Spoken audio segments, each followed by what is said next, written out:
వైద్యం ఇప్పుడు చాలా కుటుంబాలకు భయంకరమైన ఖర్చుగా మారింది. చిన్న ఆపరేషన్కే లక్షలు, పెద్ద సర్జరీకైతే ఆస్తులమ్ముకోవాల్సిన పరిస్థితి. కానీ మంగళగిరిలో ఉన్న ఎయిమ్స్ మంగళగిరి గురించి వస్తున్న సమాచారం మాత్రం ఈ భావనను పూర్తిగా మార్చేస్తోంది. కేవలం రూ. 10 ఓపీ టికెట్తోనే బ్రెయిన్ ట్యూమర్ సర్జరీలు, కిడ్నీ ట్రాన్స్ప్లాంట్లు వంటి క్లిష్టమైన చికిత్సలు అందుతున్నాయని చెబుతున్నారు. ఇది నిజంగా ఎలా సాధ్యం? రూ. 10 అంటే నిజంగానే మొత్తం చికిత్స ఉచితమా? ప్రక్రియ ఏమిటి? ఎవరు వెళ్ళాలి? ఏమేమి డాక్యుమెంట్లు అవసరం? ఈ వీడియోలో ప్రతి అంశాన్ని క్లియర్గా, ఎలాంటి గందరగోళం లేకుండా మీకు వివరంగా చెబుతాం. మీరు లేదా మీ కుటుంబంలో ఎవరైనా పెద్ద శస్త్రచికిత్స అవసరమై ఆర్థికంగా ఇబ్బందులు పడుతున్నట్లయితే ఈ సమాచారం మీకు చాలా కీలకం కావచ్చు. ఆంధ్రప్రదేశ్లో పెద్ద జబ్బు అంటే చాలా కుటుంబాలకు మొదట గుర్తుకు వచ్చేది చికిత్స కంటే ఖర్చు. ఎందుకంటే ప్రైవేట్ కార్పొరేట్ ఆస్పత్రుల్లో చిన్న శస్త్రచికిత్సకే లక్షలు, పెద్ద సర్జరీలకు అయితే కోట్ల వరకు బిల్లు వచ్చే పరిస్థితి ఉంది. ఇలాంటి సమయంలో మంగళగిరిలో ఉన్న ఎయిమ్స్ మంగళగిరి సాధారణ ప్రజలకు ఒక పెద్ద ప్రత్యామ్నాయంగా నిలుస్తోంది. ఇక్కడ కేవలం రూ. 10 ఓపీ టికెట్ తీసుకుని రోగి రిజిస్ట్రేషన్ చేసుకుని వైద్యులను కలుసుకోవచ్చు. ఈ రూ. 10 అనేది మొత్తం చికిత్స ఖర్చు కాదని ముందుగా స్పష్టం చేసుకోవాలి.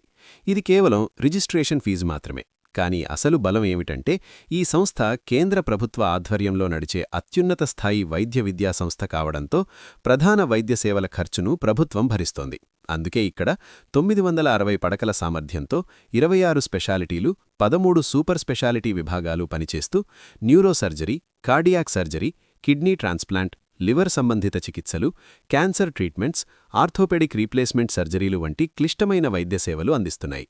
సాధారణంగా బ్రెయిన్ ట్యూమర్ సర్జరీ అంటే ప్రైవేట్ హాస్పిటల్లో 5 నుంచి 12 లక్షల రూపాయల వరకు ఖర్చవుతుంది. ముందుగా స్కాన్లు, బ్లడ్ టెస్ట్లు, ఐసీయూ ఛార్జీలు, అనస్థీసియా, శస్త్రచికిత్స ఫీజులు అన్నీ కలిపి భారీ బిల్లు వస్తుంది. కానీ ఇక్కడ అదే ప్రక్రియ ప్రభుత్వ నిధులతో జరుగుతుంది కాబట్టి రోగి కుటుంబానికి ఆర్థిక భారం చాలా వరకు తగ్గుతుంది. ఒక వైరల్ అనుభవంలో అకస్మాత్తుగా చేతి పక్షవాతం వచ్చిన వ్యక్తికి పరీక్షల్లో బ్రెయిన్ ట్యూమర్ బయటపడగా డబ్బులలేమితో ప్రైవేట్ హాస్పిటల్ సాధ్యం కాక చివరకు ఇక్కడ సర్జరీ చేసి పూర్తిగా కోలుకున్నట్టు వివరించారు. అలాగే కిడ్నీలు పూర్తిగా దెబ్బతిన్న ఒక రోగికి కుటుంబ సభ్యుడి కిడ్నీతో విజయవంతంగా ట్రాన్స్ప్లాంట్ చేసి ఆరోగ్యంగా తిరిగి జీవితంలోకి తీసుకువచ్చిన ఉదాహరణ కూడా వెలుగులోకి వచ్చింది. కిడ్నీ ట్రాన్స్ప్లాంట్ సాధారణంగా 8 నుంచి 15 లక్షల వరకు ఖర్చయ్యే చికిత్స.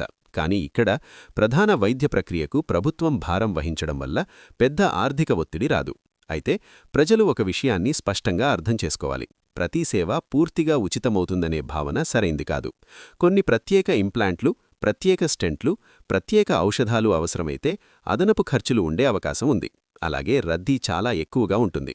ఎందుకంటే రాష్ట్రం నలుమూలల నుంచి మాత్రమే కాకుండా పొరుగు రాష్ట్రాల నుంచి కూడా రోగులు వస్తున్నారు. ఓపీ కౌంటర్ వద్ద క్యూలు సహజం.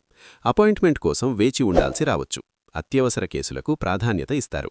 కాబట్టి ముందుగా మెడికల్ రిపోర్ట్లు, పాత ప్రిస్క్రిప్షన్లు, ఆధార్ మరియు ఇతర అవసరమైన పత్రాలు సిద్ధంగా ఉంచుకోవాలి. ఒకసారి రోగి అడ్మిట్ అయితే మందులు, పరీక్షలు, శస్త్రచికిత్స, ఐసీయూ పర్యవేక్షణ, భోజనం వంటి సేవలను ఆస్పత్రి నిర్వహిస్తుంది.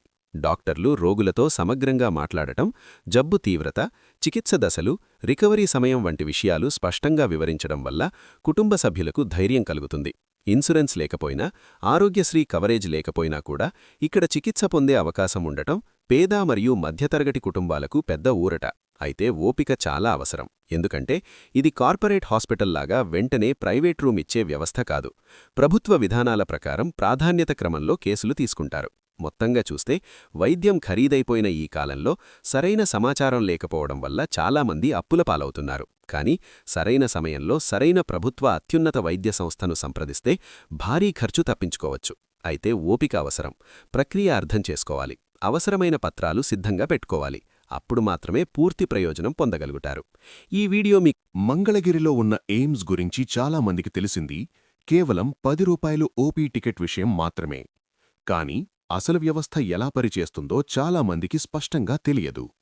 ఇక్కడ పూర్తిగా వాకిన్ పద్ధతి మాత్రమే కాదు, ఆన్లైన్ అపాయింట్మెంట్ బుకింగ్ సౌకర్యం కూడా ఉంది. ముందుగా అధికారిక పోర్టల్ ద్వారా స్లాట్ తీసుకుంటే వేచి ఉండే సమయం గణనీయంగా తగ్గుతుంది. అయితే ఎమర్జెన్సీ కేసులకు ఎప్పుడూ ప్రాధాన్యం ఉంటుంది. స్ట్రోక్, హార్ట్అటాక్, యాక్సిడెంట్ వంటి పరిస్థితుల్లో నేరుగా క్యాజువాలిటీ విభాగంలో చికిత్స ప్రారంభిస్తారు. అందుకే సాధారణ ఓపీ రోగులు కొంతసేపు వేచి ఉండాల్సి రావచ్చు. కొన్ని సూపర్ స్పెషాలిటీ చికిత్సలకు జిల్లా ప్రభుత్వ ఆసుపత్రి నుంచి రిఫరల్ ఉంటే అడ్మిషన్ మరియు ట్రీట్మెంట్ ప్రాసెస్ వేగంగా జరుగుతుంది. అయినప్పటికీ నేరుగా వచ్చిన వారిని కూడా పరిశీలించి అవసరమైతే చేర్చుకుంటారు. ఇది కేవలం చికిత్స కేంద్రం మాత్రమే కాదు, పూర్తిస్థాయి మెడికల్ కాలేజ్ మరియు రీసెర్చ్ ఇన్స్టిట్యూట్ కూడా కావడంతో తాజా క్లినికల్ ప్రోటోకాల్లు, ఆధునిక శస్త్రచికిత్స పద్ధతులు, శిక్షణ పొందిన స్పెషలిస్టులు అందుబాటులో ఉంటారు. ₹10 అనేది కేవలం ఓపీ రిజిస్ట్రేషన్ ఫీజు మాత్రమే. ప్రధాన వైద్య సేవలు ప్రభుత్వ నిధులతో సబ్సిడీ చేయబడతాయి. అయితే కొన్ని ప్రత్యేక ఇంప్లాంట్లు, స్టెంట్లు, ప్రత్యేక బయోలాజికల్ ఔషధాలు లేదా బయట నుంచి తెప్పించాల్సిన మెటీరియల్ ఉంటే అదనపు ఖర్చులు ఉండవచ్చు. పెద్ద శస్త్రచికిత్సలకు కేసు తీవ్రత ఆధారంగా ప్రాధాన్యత కేటాయిస్తారు. అత్యవసర కేసులు ముందుగా ఎలెక్టివ్ సర్జరీస్కి తేదీ కేటాయించి వేచి ఉండాల్సి రావచ్చు. అడ్మిట్ అయిన రోగులకు సాధారణ వార్డులో చికిత్స, మందులు, భోజనం వంటి అవసరాలు ఆసుపత్రి నిర్వహిస్తుంది. కానీ అటెండర్ల వసతి పరిమితంగా ఉండొచ్చు కాబట్టి ముందస్తు ఏర్పాట్లు అవసరం. ప్రస్తుతం గుంటూరు, విజయవాడ, ప్రకాశం, నెల్లూరు ప్రాంతాల నుంచి మాత్రమే కాకుండా పొరుగు రాష్ట్రాల నుంచి కూడా రోగులు రావడం వల్ల రోజువారీ రద్దీ పెరుగుతోంది. మొత్తంగా చూస్తే ₹10 ఓపీ అనేది ప్రవేశద్వారం మాత్రమే. అసలు బలం కేంద్ర ప్రభుత్వ మద్దతు, నిపుణుల వైద్య బృందం, ఆధునిక పరికరాలు మరియు శాస్త్రీయ విధానంతో నడిచే చికిత్స వ్యవస్థ అని స్పష్టంగా చెప్పాలి. సరైన సమాచారం మరియు ఓపికతో వ్యవహరిస్తే ఇక్కడి సేవలు సాధారణ కుటుంబాలకు పెద్ద ఆధారంగా మారగలవు. ఈ వీడియో మీకు ఉపయోగపడింది అనుకుంటే తప్పకుండా షేర్ చేయండి. మరొక కుటుంబం అప్పుల బారిన పడకుండా ఉండడానికి ఈ సమాచారం ఉపయోగపడచ్చు. ఇలాంటి స్పష్టమైన, ఉపయోగకరమైన సమాచారానికి మా ఛానల్ను సబ్స్క్రైబ్ చేయటం మర్చిపోవద్దు. ధన్యవాదాలు.